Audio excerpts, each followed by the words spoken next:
What's up, runners?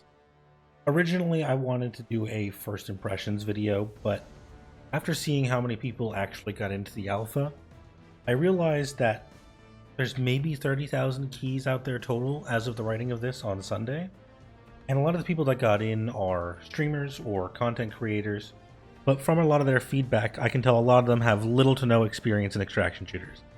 That's not an issue on its own. In fact, that's probably why they were given access, for their perspective.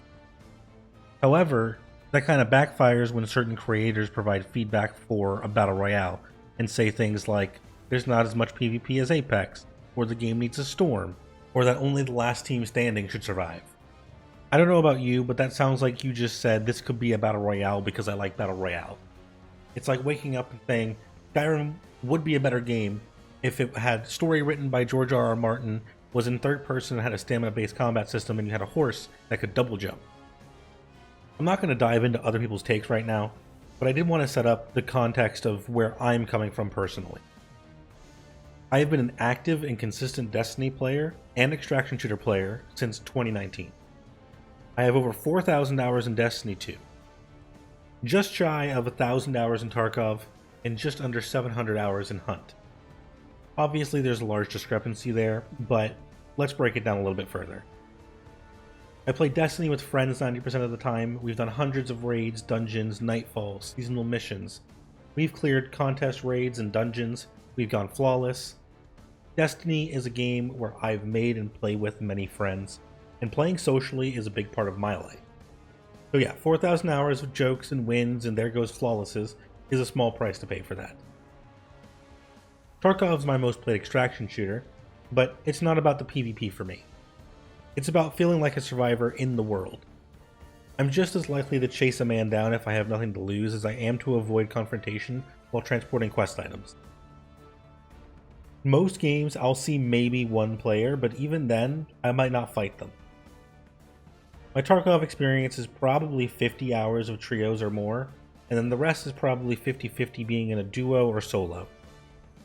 It is my go-to solo PvP game, and while it's known for being difficult, I think many of you would be surprised how playable it is even as a casual.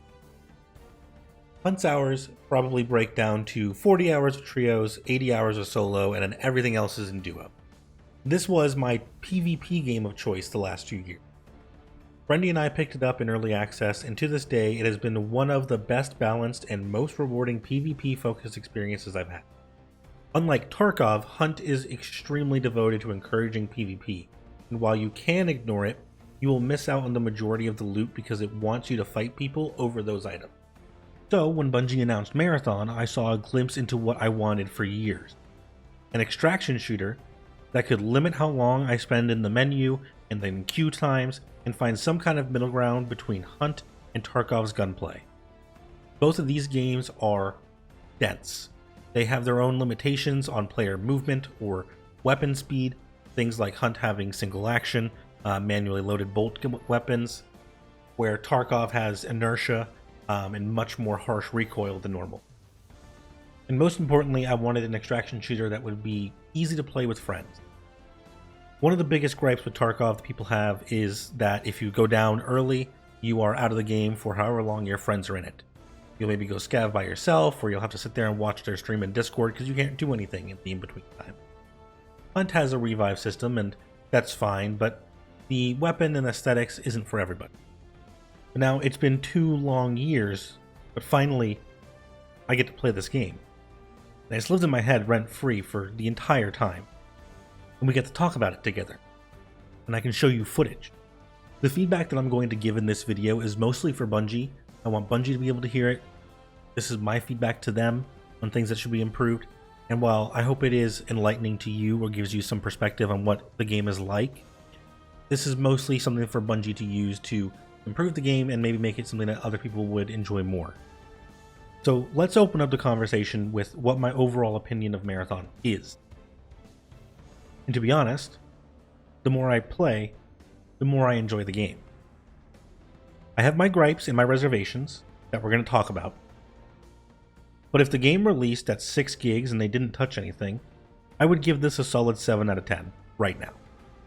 With the unreleased content and or some tweaks to the issues that we're going to talk about, it would probably be an 8 or maybe even more if they do it correctly. For context, I would put Tarkov as like a solid 8 right now, much less than that if you're brand new or you're trying to get somebody into the game.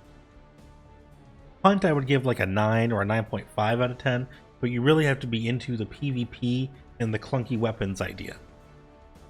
I wouldn't say Hunt is a 9 for everybody.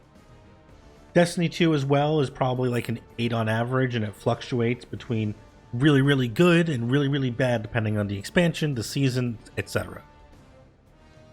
All this is to say, I don't need a perfect game to be happy with the game that I'm playing, but I do need it to be unique and to execute what makes it unique well. Right now, Marathon wouldn't replace one of my go-to games, but it could join them in my rotation. We're going to discuss a series of topics that break down my likes and my dislikes for each, and what I think could improve the situation. Graphically, I know they're not finished. There's textures and art direction that needs to be tuned, and shadows done, lighting, etc. But the art direction is great. It looks unique, and it's pretty easy to spot enemies in. I still think a lot of the fog and general haziness on the maps needs to be reduced, if not just totally removed. And all they need to do is just touch up things like grass and some trees to add more depth to the world. I think the art design is not going to be for everybody, but I think they knew that going with this in the first place. It does feel different enough for me coming from Hunt to Tarkov that I enjoy the aesthetic plenty. The sound design is also good. You can pick out gunfights at a distance, but the footsteps feel a bit too quiet. I would also say I want to hear gunshots farther away. I know maybe they want to hone back on how much third partying you can do, but it feels like I could be on the other side of the compound and it sounds like it'd be one compound away. I think we need to be a little bit louder, and player footsteps need to be a lot louder. The birds, the bots, and the events are great for identifying where teams are, and their sound carries far enough. Weapons sound great, and I love Glitch's laugh when he pop her ult.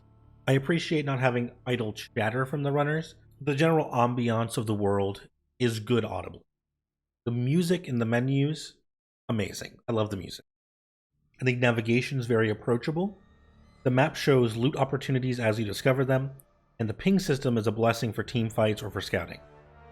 You can usually find a path to your target destination without searching for too long, and the 25-minute timer feels just about right for Marathon's speed and the size of the map. Adding this to navigation, I think it is great that you can click on specific locations on the map to see what spawns there, or click on the items to see where they are found. But my favorite addition of Marathons is the PvE loot events, or the profit opportunities. These serve their purpose of getting you into PvP well. And often people want to kill those bosses, hit the dropships, and get loot or complete their quest, and UESC bots are competent PvE enemies that are dangerous when you're fighting other players or in large groups. They aren't randomly going to one-shot you like a Scav in Tarkov, but they're going to put much more damage into you than Hunt's grunts.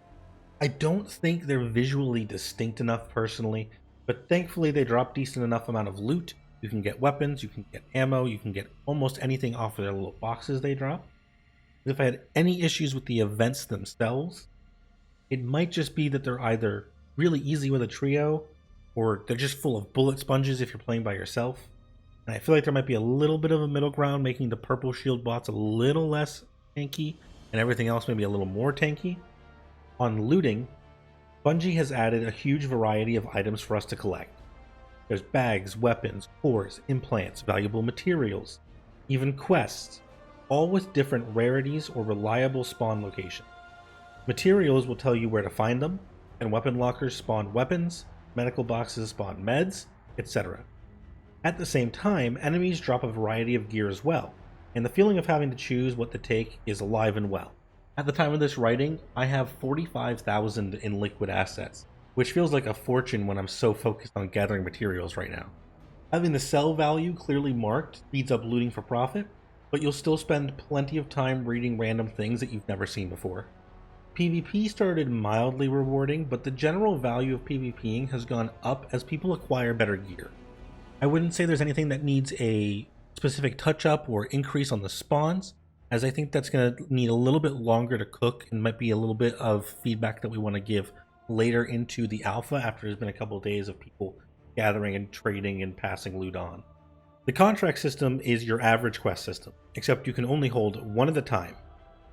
The tooltip says that we can have multiple, but I have not seen that to be true. I personally would like to see one of two alternatives here.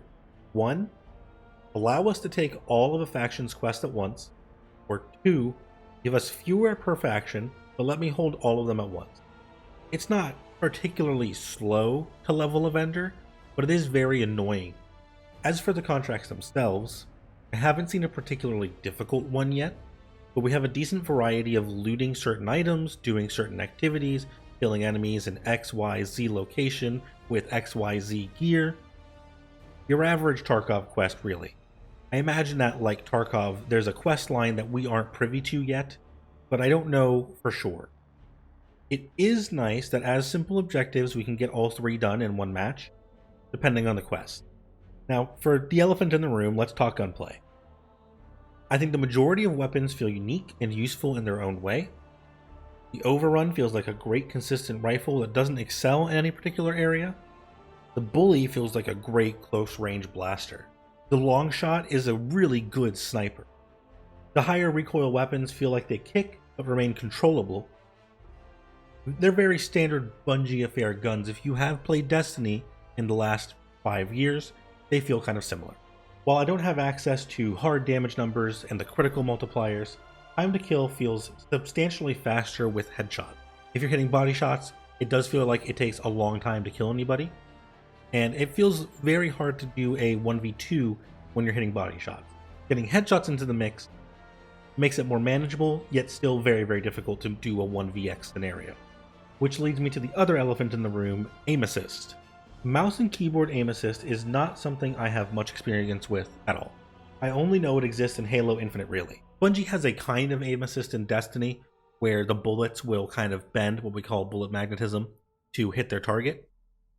But it doesn't slow down your mouse when you're mousing over somebody, which is what this is trying to do, is trying to emulate aim assist like a controller would. I know that some people think it's pretty egregious, and I understand why Bungie wants to test its usefulness. As with crossplay being a thing, there's always been a disbalance between controller and mouse and keyboard on Destiny. Things like The Last Word being really good on controller, or snipers being really, really good on controller, and being much harder to use on mouse and keyboard, and vice versa, shotguns being easier to use on mouse and keyboard, and harder to use on controller. That said, personally, I felt handicapped by the aim assist, because I felt like I was fighting the drag to headshot people. But the aim assist really wanted to hit center mass. So I've been playing with it off since day 2, and it feels so much better. Now, I don't inherently believe that it is a bad idea.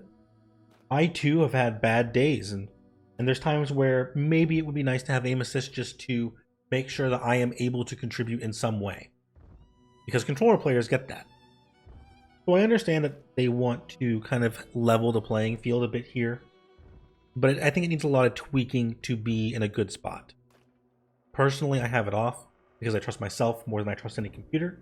I'm not going to be using it, but I've been playing PvP for well over 10 years at this point on mouse and keyboard. And as long as it doesn't guarantee that you win any given 1v1, then I don't really have a problem with it. Perhaps the feature that I didn't ask for, and I don't think it's needed, is one of my biggest issues with the game. Runners. Don't get me wrong, I would prefer custom characters and let these abilities become cores, things that you could buy and use to augment your own character. But I understand their desire to consistently have some identity for players to play around and consistently have value that they can provide without having to buy gear. It's not a deal breaker for me to have runners, but my issue is currently that the balance is just not there. I think all of their active abilities are fairly in line. Glitch's Arm Blast is about as useful as Blackbird's Drone, and that's about as equal as Void's Invisibility, and it's about as equal as Locust's Shield. However, I feel the passives are wildly out of band.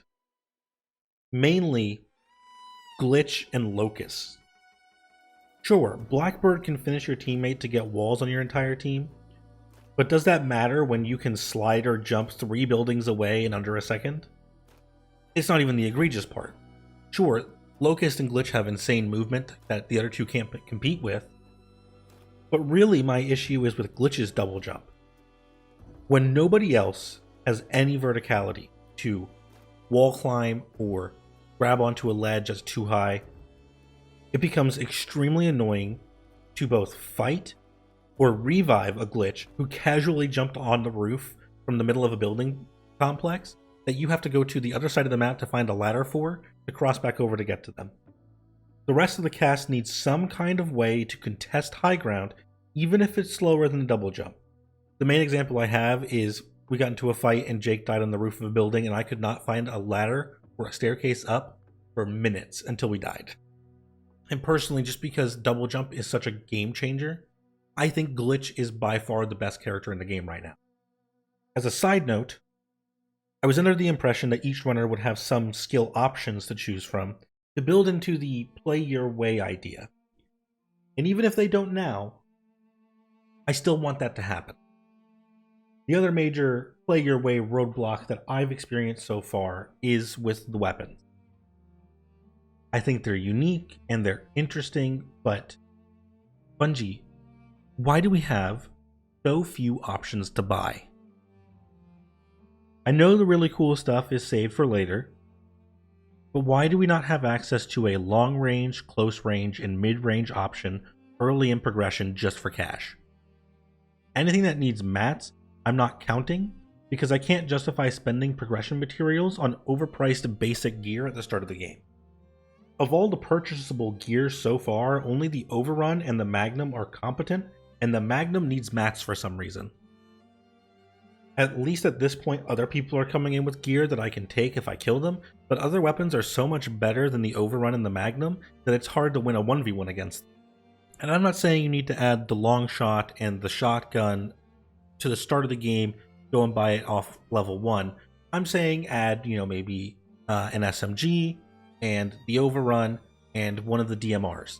And you can just put them up there for cash and make DMR really expensive and the SMG cheaper. And there you go. We have a nice all ranges covered kind of thing. As for the individual weapons, I think the CE sidearm and the V11 punch are the only weapons that I absolutely hate. The CE sidearm is at least capable of killing bots reasonably, like maybe one per mag. The V11 punch, I think, hits like a wet noodle and handles like a brick. You have a charge shot, which is like okay if you engage a PvP fight with that. However, it has travel time, and I don't think it does enough damage to justify using it. It doesn't even two-shot green bar bots with 2 headshots with full charge. That's an entire magazine. But I mean, something has to be the cheap gear, so pop off. I think the M77, the Bully, and the Repeater are probably my go-to favorites. They're really consistent, they kill quickly, and they're fun to use. The energy weapons also have some fun charge modes, but I really only like the V95 Lookout right now as it's a pretty powerful DMR. The Longshot Sniper is really good when it works, but sometimes it feels like it has hit reg issues.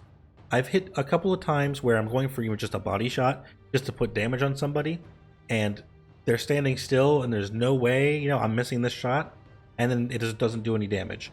And I've seen other people say this too, so it might be ping. Obviously it's an alpha, there's maybe 1,000 to 2,000 people on at any given time, so the connections aren't perfect, right? But I don't really feel that with other weapons, so maybe it's just more noticeable on the long shot, but I would like that to be taken and looked at.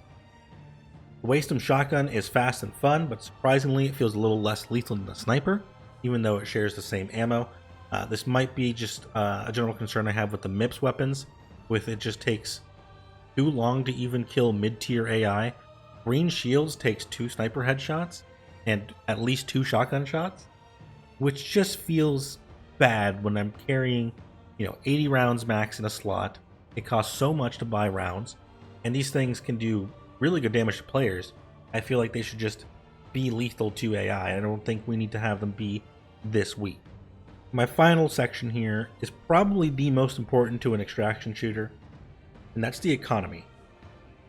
You are playing the market as much as you are other players in this game. Everything can be sold if you choose, with items whose only purpose is to sell auto-selling, which is great, an amazing quality of life upgrade. The main currency is credits, and it's used for every purchase or upgrade. Alternatively, materials play a part in the economy as well. They sell for much less than comparable valuables, but they are required for upgrades as well as almost every non-starter item that you want to buy. In my honest, humble opinion, this sucks. Credits feel so incredibly unimportant, and needing to accommodate stack upon stack and stacks of upgrades to buy upgrades, to unlock gear, to then need more other materials to buy anything, feels ridiculous. Just for reference here, in terms of like the value of the items that you can buy, meds and other gear are so expensive that the CyberAcme sponsored kit, which is like your go-to cheap option, you can buy 15 of these per day. It used to be less, they upped it up, which is great. It gives you 2 weapons, ammo for those weapons, and a full stack of health and shield healing. Just that, if you were going to buy the overrun and the sidearm version of this, would normally cost you $1,550.